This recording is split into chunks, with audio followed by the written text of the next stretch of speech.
Why does Jesus say, I have not come to bring peace but a sword? What important lessons does Jesus give us to live a virtuous Christian life?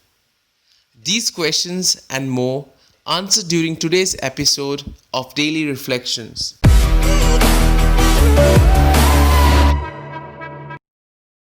Today's Gospel contains some of what are called the hard sayings of Jesus. So here are 3 points from today's Gospel that could help us in our reflection. First, I have not come to bring peace but a sword. It doesn't mean that Jesus is in favor of division. Jesus wants the union of all in truth. But if we look back during the time of Jesus, the good news of Jesus was a sign of contradiction, referring to what was happening in the communities and the families. There was much division and discussion because some people accepted the good news whereas others rejected it.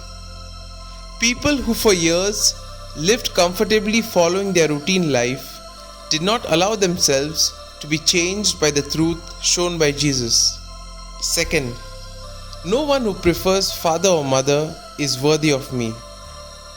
One may ask, how can this affirmation of Jesus be combined with the other one in which he says to honor and love your father and mother? Jesus insists that the good news of God should be the supreme value of our life. During the time of Jesus, the economic and social condition was such that the families were obliged to close in within themselves. They no longer had the conditions to respect the obligations such as sharing, hospitality, and caring for the others.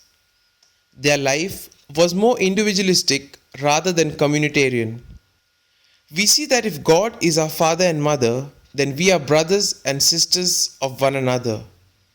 A living and fraternal community is the mirror of the face of God.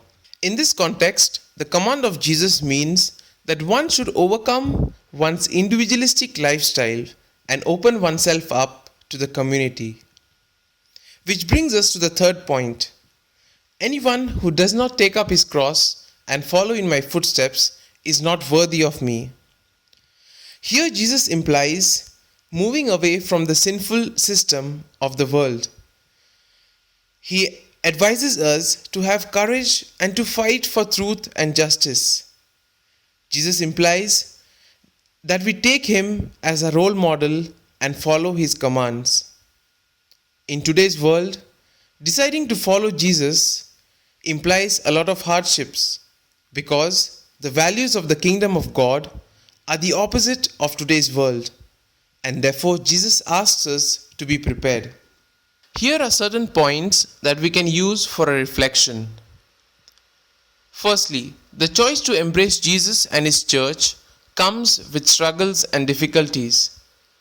Sometimes there is a temptation to go along with what our friends are doing, even though we know it is something that God would not want us to do.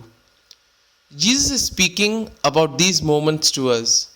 Secondly, Jesus is warning us that it can be easy to become caught up in the world and forget about God. The heart of today's readings is to keep God always at the center of our lives and not to crowd him out with the concerns about all the things going on in the world that bother us.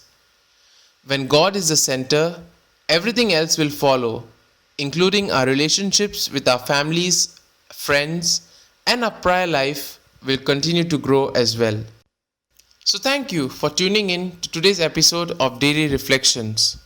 We will be posting our reflections each day from today.